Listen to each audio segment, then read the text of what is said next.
Next point, that is minutes only. Now, what are minutes? Class, minutes जो हैं ये documentation है. This is a documentation of that meeting.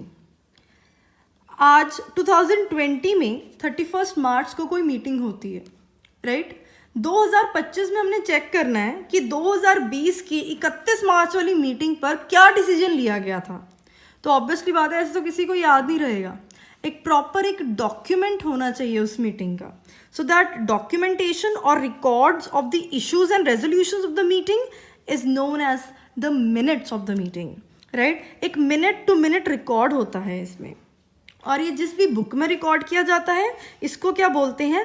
Minute book, right? So such recordings are known as minutes. Now, minute book होती कहाँ पर है?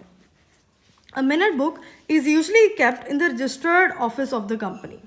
Usually वहीं पर ही होती है, पर अगर कंपनी कहीं और भी रखना चाहती है, अपनी किसी ब्रांच में भी रखना चाहती है, अलग अलग ब्रांचेस के अलग अलग मिनट्स बुक बनाना चाहती है, तब भी इट इज ओके.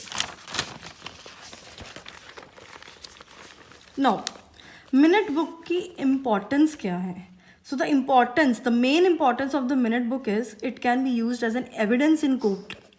बहुत बड़ा प्रूफ है minute book, right? And next question is, क्या मेंबर्स इसको असेस कर सकते हैं? So the answer is yes. Any member could come to the registered office of the company, right, and could assess the minute book copy. भाई उसको original minute book नहीं दी जाएगी, उसको उस मिनट बुक की जौन सी भी मीटिंग के वो मिनट्स जानना चाहते हैं उनको उन मिनट्स की क्या दी जाएगी? एक फोटोस्टेट या फिर एक कार्बन कॉपी दे दी जाएगी after submitting the prescribed fees. जो भी कंपनी की नॉमिनल सी फीस है वो देने पर कि यस उनके पास भी एक रिकॉर्ड रहे कि ऐसे कोई मेंबर आए थे, उन्होंने प्रिस्क्राइब्ड फीस दी है और मिनट्स पढ़े हैं, right? And if any company is restricting its members to read the minutes, तो उसके लिए एक पेनल्टी सेट की गई है कंपनीज एक्ट 2013 में, that is of ₹25,000, right? Moving on to next requisite, that is chairman of the meeting. Now, what is the chairman of the meeting? It is the same as the monitor of the class, right? He is or she is the person जो कि पूरी की पूरी meeting को क्या कर रहे हैं? वैलिडेट कर रहे हैं अच्छे से in a disciplined way. There must be a chairman to preside over the meeting to run it in a disciplined way. कौन कब बात करेगा, किस सीक्वेंस में बातें चलेंगी, कौन सा डिसीजन अभी लेना है, कौन सा डिसीजन वो देख रहे हैं कि एंड में ले सकते हैं, तो ये सब किसके डिसीजंस हो जाएंगे? उस ऑनगोइंग मीटिंग में चेयरमैन के, राइट? अब चेयरमैन होता कौन है? Generally the chairman of the board of directors और the chairman of the company only is the chairman of the general meeting. जो भी चेयरमैन होते हैं कंपनी के वही चेयरमैन होते हैं मीटिंग के, राइट? लाइक अगर हम अंबानी ग्रुप की बात करें तो mister Mukesh Ambani is the chairman of the company, and अगर कोई मीटिंग भी होती है तो वही चेयरमैन बनेंगे उस मीटिंग के भी. But if the chairman is unavailable, मतलब चेयरमैन आ रहे थे रास्ते में बट वो लेट हो जाएंगे पहुंचने में, सो उनकी कितने मिनट वेट हो सकती है? ज़्यादा से ज़्यादा पहले 15 मिनट. अगर पहले 15 मिनट में वो नहीं पहुंच पा रहे, सो जितने भी अवेलेबल डायरेक्टर्स बैठे हुए हैं मीटिंग में, आपसी सहमति से कोई भी उनकी जगह पर एक्टिंग चेयरमैन बन सकता है फॉर दैट मीटिंग ओनली. ऐसा नहीं कि कंपनी हड़प लिया उन्होंने, ऐसा नहीं है. They would be just the acting chairman उस कंपनी मीटिंग के लिए, बस कि ये जो मीटिंग है वो डिसिप्लिन्ड वे से हो जाए. अब there are certain qualities of the chairman. These qualities are same as of a good leader, right? Leadership होना चाहिए, patience, controlling power, humour, firmness, impartialities, right? But what is important? The important part is कि role क्या है भाई chairman का. So this is the role. If there is any kind of a tie in the voting, कोई vote हो रहा था और 50-50% कास्ट इन फेवर हो गया, 50% कास्ट अगेंस्ट हो गया, then it is only the chairman is only having the power to change his or her vote and make the final decision. सिर्फ और सिर्फ चेयरमैन के पास वो पावर होती है कि वो अपनी वोट या तो पॉजिटिव से नेगेटिव करके उस रेजोल्यूशन को डिसॉल्व कर दे, मोशन को, या तो नेगेटिव से पॉजिटिव करके वो रेजोल्यूशन पास कर दे. मतलब कि वो अपना वोट चेंज कर देंगे और उससे क्या हो जाएगा? वो मोशन या तो पास हो जाएगा या तो डिसॉल्व हो जाएगा. So this is the important element that why chairman is important. Right. So अगर हमने वोटिंग की बात की है तो next requisite is voting and polling, right. अब पहले क्या होती है, डिस्कशन, चर्चाएं होती हैं कुछ चीज़ों पर शेयर होल्डर्स के साथ कि वो क्या देखना चाहते हैं कंपनी को, क्या कंपनी कर रही है, क्या वो उससे सहमत है या नहीं सहमत है, right. So the next point comes कि अब उन्होंने कुछ चीज़ें या कुछ डिसीजंस पास करने में हेल्प करनी है, that they would like to pass और not pass a resolution, right. और ये कैसे होगा, ये होता है वोटिंग। वोटिंग से वो कंट्रीब्यूट करते हैं और वो वोट करने के लिए ही आए होते हैं कि उनको अपनी कंपनी, क्योंकि पैसा उनका लगा हुआ है तो उनके पास ये प्रॉपर राइट है कि वो वोट कर पाएँ कि जो बोर्ड ऑफ डायरेक्टर्स हैं वो आगे क्या करेंगे और क्या नहीं करेंगे, right. So first one is voting, voting by show of hands, normal show of hand से भी वो वोट कर सकते हैं, और voice votes in a yes और अ नो, राइट।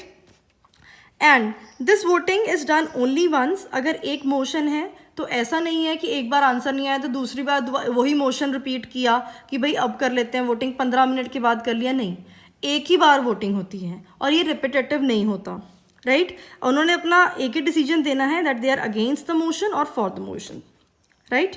एंड अगर हम पोलिंग की बात करें, कुछ ज़्यादा डिफरेंस नहीं है, it is just a more systematic way, right. Every member is given some kind of a paper and they have to write in favour और अगेंस्ट, राइट, और फिर वो उनको डिपॉजिट कराने होते हैं और उससे क्या हो जाएगी, वोटिंग हो जाएगी। ये भी एक तरीका है वोट करने का, बोलकर नहीं, शो ऑफ हैंड से नहीं, बट लिख कर दे दिया उन्होंने अपना वोटिंग, राइट। और फिर वो वोट्स बाद में क्या होती हैं, कैलकुलेट होती हैं, कितने इन फेवर आए, कितने अगेंस्ट आए, राइट। नाउ अब क्लास अगर मेंबर्स आए हैं तो ज़रूरी नहीं है कि सिर्फ डायरेक्टर्स ही अपनी कोई बात रखेंगे। अगर शेयर होल्डर्स को ऐसा लगता है कि किसी चीज़ पर वोट होनी ज़्यादा ज़रूरी है तो कोई 5 मेंबर्स एक पब्लिक कंपनी की मीटिंग में पोलिंग बुला सकते हैं। मतलब उसी टाइम वो कह दें कि हाँ जी हम इसके ऊपर वोट करना चाहेंगे, कि देख लेते हैं कितने अगेंस्ट है और कितने इन फेवर में है, क्योंकि कंसेंसस हो वो तो कम ही चांस होता है। शेयर होल्डर्स के अपने पॉइंट ऑफ व्यू होते हैं और मेंबर्स के अपने, राइट। और अगर प्राइवेट कंपनी है तो कोई एक मेंबर भी कह देगा कि हाँ जी हम पोलिंग कर लेते हैं, तब भी पोलिंग हो जाएंगी, राइट। और members having 1/10 of the voting powers can call the polling, right, to either cast in favor of the motion, the vote, or against, right. Then 9th requisite is proper authority. अब class अगर हम देखें जो notice circulate हुआ था first point में, क्या उसके नीचे कहीं ऑथराइज सिग्नेटरीज नहीं होंगे? बिल्कुल होंगे, कंपनी सेक्रेटरी के सिग्नेटरीज होंगे, but on the behalf of board of directors. मतलब क्या है कि ये जो नोटिस है कंपनी का मीटिंग के लिए वो कौन कौन सर्कुलेट करा सकता है, और अगर हम इसको देखें कि मीटिंग कौन कौन कॉल कर सकता है, so meeting could be called by, first point, board of directors, ये कॉमन पावर है, राइट, अंडर सेक्शन 100। अगर बोर्ड ऑफ डायरेक्टर्स फेल हो रहे हैं मीटिंग को बुलाने के लिए, एजीएम लेट हो रही है, देन मेंबर्स खुद भी अपने आप भी मीटिंग कॉल कर सकते हैं, राइट। और उस मीटिंग को क्या बोलेंगे, एक्स्ट्रा जनरल मीटिंग। इनके ऊपर हमने फुल फ्लेजेड चैप्टर करना है, एजीएम ईजीएम्स, आगे आने वाली वीडियोस में, राइट। और अगर मेंबर्स की बात भी नहीं सुनी जा रही, बोर्ड ऑफ डायरेक्टर सुन ही नहीं रहे मेंबर्स की भी बात, तो मेंबर्स किनको अप्रोच कर सकते हैं, NCLT, national company law tribunal. ये क्या है, एक क्वासी जुडिशियल बॉडी है जो कंपनी रिलेटेड मैटर्स को क्या करती है, देखती है। अगर मेंबर्स की बात नहीं सुनी जा रही तो मेंबर्स अपनी सुनवाई लेकर एनसीएलटी के पास जाएंगे, एनसीएलटी फॉर्मल ऑर्डर्स देगी बोर्ड ऑफ डायरेक्टर्स को कि भाई मीटिंग कराओ, मीटिंग क्यों नहीं करवा रहे हो आप शेयर होल्डर्स की। सो इन तीनों के पास राइट्स हैं मीटिंग कंडक्ट करवाने के लिए। तो अगर बोर्ड ऑफ डायरेक्टर्स कोई फ्रॉड कर रहे हैं तो ऐसा नहीं है कि मेंबर्स चुप करके बैठे रहेंगे या एनसीएलटी को पता ही नहीं लगेगा, प्रॉपर वेज हैं, right. Then the last prerequisite और requisite of a meeting is resolutions. अब क्लास मैंने बहुत बार रिपीट कर दिया कि रेजोल्यूशन मतलब, resolution comes from the word resolving the issue, मतलब डिसीजन ले लिया गया है, डिसीजन टेकन। सो रेजोल्यूशंस कहाँ से बनते हैं, मोशन से। A motion is put forward, अगर तो वो पास हो गया तो वो रेजोल्यूशन टेकन हो गया, अगर तो वो नहीं हुआ देन मोशन डिसॉल्व हो गया, क्योंकि जो वोटिंग आई है वो अगेंस्ट आई है, राइट। सो एक ऑर्डिनरी रेजोल्यूशन होता है जी। ऑर्डिनरी रेजोल्यूशन मतलब कि passed in a general meeting by 51% of votes, मतलब कि नॉर्मल मेजॉरिटी। अगर 51% वोट्स आ गई हैं तो वो ऑर्डिनरी रेजोल्यूशन पास हो जाएगा सिंपल मेजॉरिटी से। इसके लिए कोई स्पेशल नोटिस नहीं चाहिए, राइट और कोई भी नॉर्मल बिजनेस मैटर्स हैं, राइट तो उसके लिए क्या है, ये ऑर्डिनरी रेजोल्यूशन पास होता है। Next is special resolution. अब स्पेशल रेजोल्यूशन क्लास मतलब क्या होता है, वोट्स इन फेवर, हाँ में वोट कितनी होनी चाहिए, 3 टाइम्स, ना कि वोट के। Votes in favour should be 3 times votes against, right. So it is also passed in the general meeting. Class I give you one hint कि जो भी ये स्पेशल रेजोल्यूशन होते हैं या ये ऑर्डिनरी रेजोल्यूशन होते हैं, ये जनरल मीटिंग में ही पास होते हैं। ये कभी डायरेक्टर्स मीटिंग में नहीं होता स्पेशल रेजोल्यूशन या ordinary resolution, right. So it is also pass in a general meeting. So special notice के लिए, अब इसको स्पेशल क्यों कहा गया है, स्पेशल रेजोल्यूशन इसलिए कहा जाता है क्योंकि एक स्पेशल नोटिस दिया जाता है नोटिस के साथ। जब नोटिस सर्कुलेट होगा तो उसके नीचे प्रॉपरली स्टार मार्क करके लाइन लिखी जाएगी that a special notice needs to be given for moving a special resolution in any meeting, that a special resolution is going to be passed in the meeting. आप ज़रूर आएँ, right. सो ये बताना, prior बताना, notice में बताना बहुत ज़रूरी है कंपनीज के लिए, राइट। और स्पेशल रेजोल्यूशन मतलब कि जो नॉर्मल कोर्स ऑफ बिजनेस नहीं है। For example discontinuation of auditor, board of directors कह रहे हैं कि ऑडिटर हमारी कोई इन्फॉर्मेशन है वो हमारी राइवल कंपनीज को दे रहे हैं, राइट, उनके पास प्रॉपर प्रूफ्स हैं। तो उन्होंने ये बात लिख दी कि हमने स्पेशल रेजोल्यूशन पास कराना है कि भाई जो आपने ऑडिटर लिया था एजीएम में, हमने सिलेक्ट किया था 5 ईयर्स के लिए, वो ठीक काम नहीं कर रहा, आप आएँ और देखें, right. And third type of a resolution is resolution requiring special notice.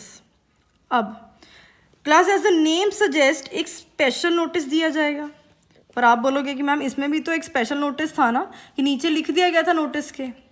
But एक ही चीज़ का फ़र्क है, ये special resolution board of directors देते हैं मेंबर्स को, और रेजोल्यूशन रिक्वायरिंग स्पेशल नोटिस मतलब ये मेंबर्स देते हैं कंपनी को कि भाई हम कुछ बातें हैं, कुछ डिसीजंस लेना चाहते हैं बोर्ड ऑफ डायरेक्टर्स, आप हमारी इन बातों के ऊपर गौर कीजिए।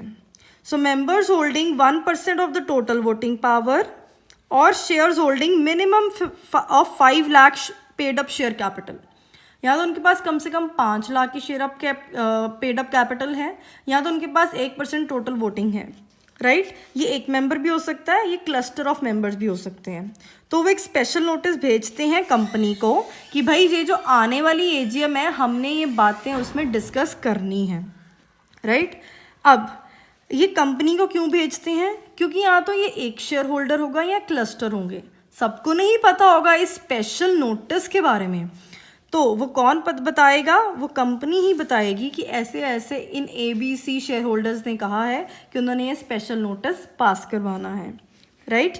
अब स्पेशल नोटिस कब तक देंगे मेंबर्स कंपनी को, should be given 14 days prior to the AGM, minimum 14 days prior देना है, राइट।